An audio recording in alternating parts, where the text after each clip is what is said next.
and this is the top 5 best hip hop movies in history. Nobody gonna agree with this list. Nobody's gonna agree with this list. You already setting yourself up for disaster with this list. And because nobody's going to agree with an order. Nobody's going to agree with the format. Everybody's going to have one that they love the most. Of course, there's going to be a ton of honorable mentions that you can go on for days with a subject like top 5 greatest hip-hop movies. First off, we're not going to do biopics. Like, we got Straight Outta Compton, which is a biopic picture, for those who may not know what that means, which is the story of NWA. We will not be doing biopics.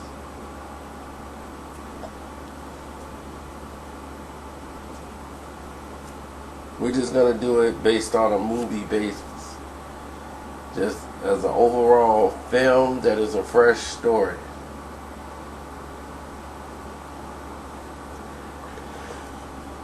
Translation, meaning that you will not be seeing stuff like The Art of Rap or Biggie and Tupac's story, and in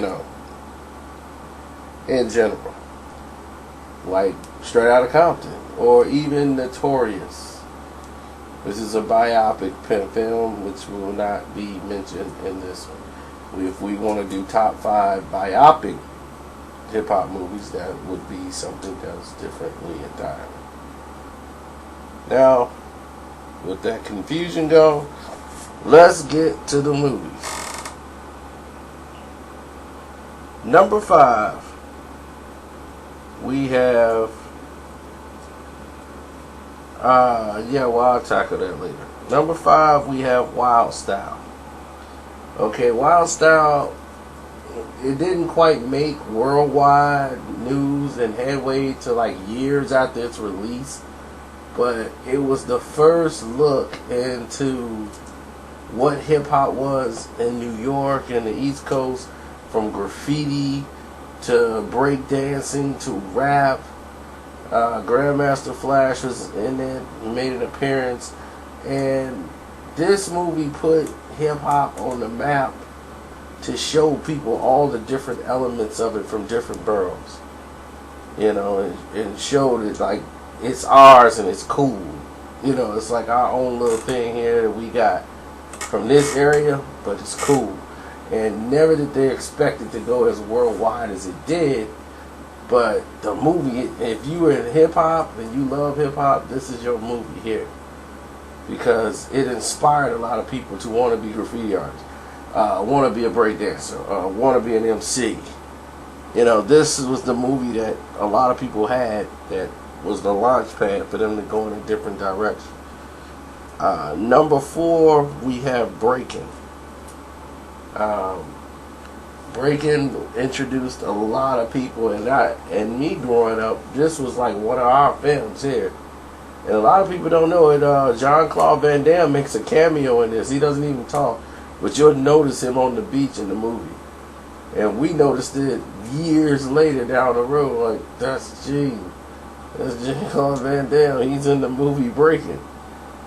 And we just sit there watching. We watched Breakin' like 1,000 times.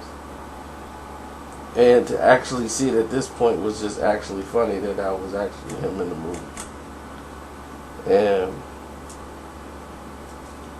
what happened is with Breakin', it's a story of street dancing in LA from the West Coast perspective, which was not really shown ever at this time. We normally see East Coast, never really see the West.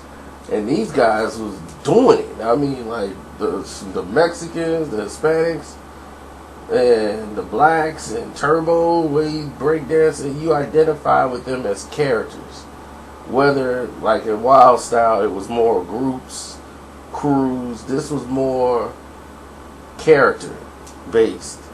With Ozone's character, he was more like the old veteran who was teaching Turbo and everybody else, how to go into a relationship of actually leading and being a leader himself and teaching the younger kids how to do what he did, but to actually go to the next level was something that he never thought about, like going to the next level of dancing. He was cool just doing things locally.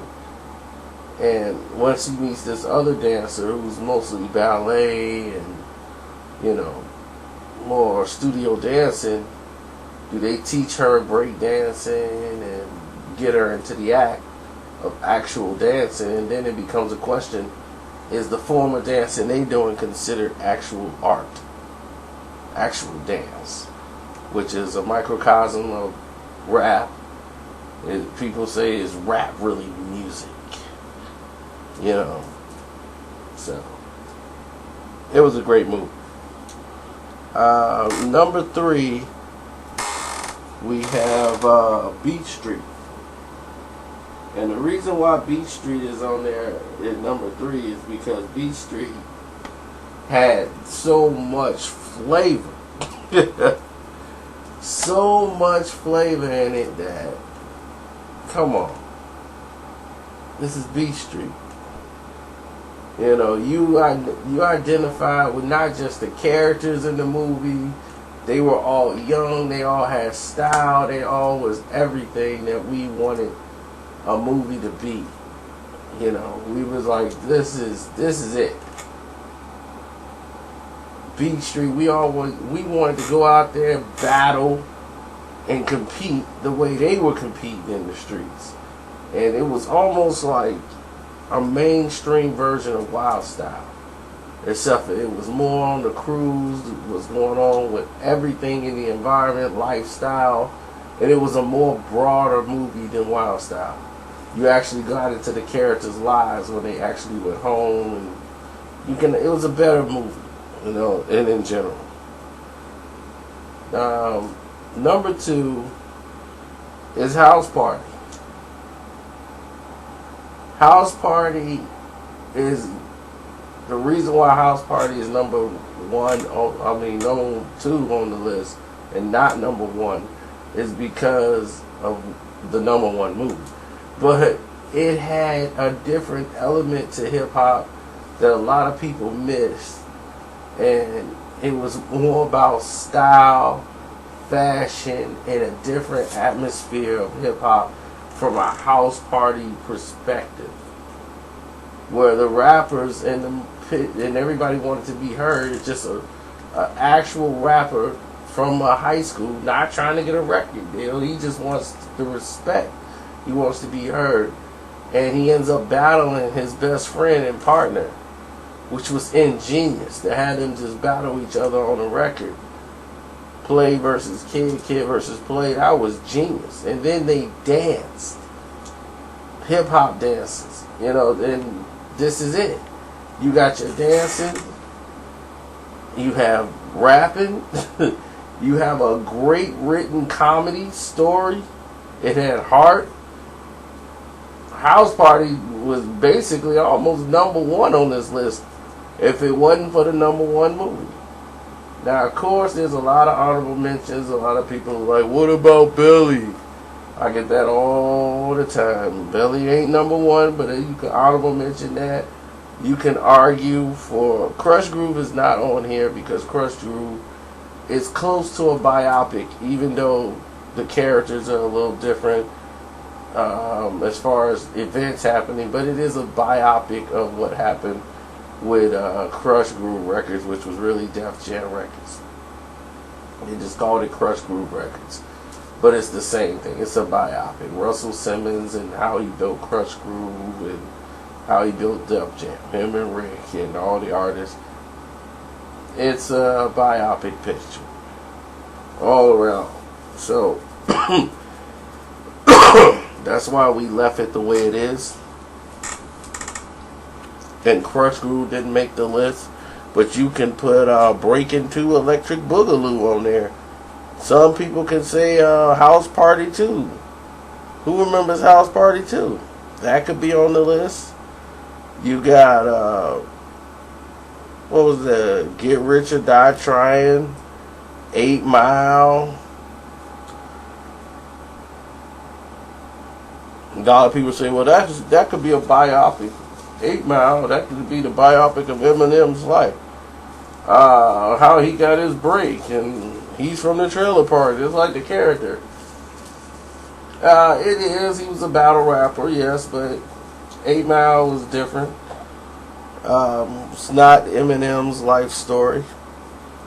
So, it's just idealistically like it. But you can put it in a biopic, right along with Get Rich or Die Trying. So, they'll all be in that one little box with the other biopic pictures. I might have to do a top 5 biopics, because then maybe people will do it, but then you'll start seeing all other type of videos pop up in there. So, like David Chappelle's Block Party, and what's really a hip-hop movie. Like, can we put Fade to Black in there? And I'll be like, oh, that's pretty interesting. I almost put The Last Dragon in here, because The Last Dragon is kind of a hip-hop movie. You got breakdancing in it, you got some pop locking. It almost was in here, but I was just like, nah, because it was mostly, the album, the soundtrack was mostly about just Motown artists in general, more than it had its little hip hop flavor, but more about Motown. But that's neither here nor there. The number one movie, you guys waited long enough, is Juice. Tupac Shakur, Omar Epps, it's Juice. And a lot of people gonna argue this, and they gonna be like, man, how you gonna compare Juice to Beach Street? Told you a lot of people ain't gonna like this list. Juice was it. That was the best hip-hop movie we've ever had. Because it was so unexpected. One, to hear a movie based on the DJ perspective. A movie written around a DJ, a crew of kids, who's one of them just happens to be one of the best local DJs in the world. And then you got all the other DJs in there, DJ Scratch, Queen Latifah, the battle of the DJs. Come on, Juice was it. Then you got Tupac and his iconic role that he played, that he just owned it. As Bishop, Juice had all of it. It had the accidental murder. Well, not accidental, but just out of the blue. You didn't know what was going to happen. You identified with Raheem, all the characters, still, and what went on with Bishop. I mean, just from going from night to day, all the songs that's in there. Cypress Hill, they introduced everybody to that sound. And it was crazy good. And I'll never forget that movie, because that's the day I got chicken pox. Somebody in the theater gave me chicken pox. So, Juice is number one, because I got the chicken pox. Hope you like the list. Quite sure I'm very interested to see y'all list. I do look at y'all comments too, so don't think I don't. So, I'm very interested to see y'all list stuff. I'm out.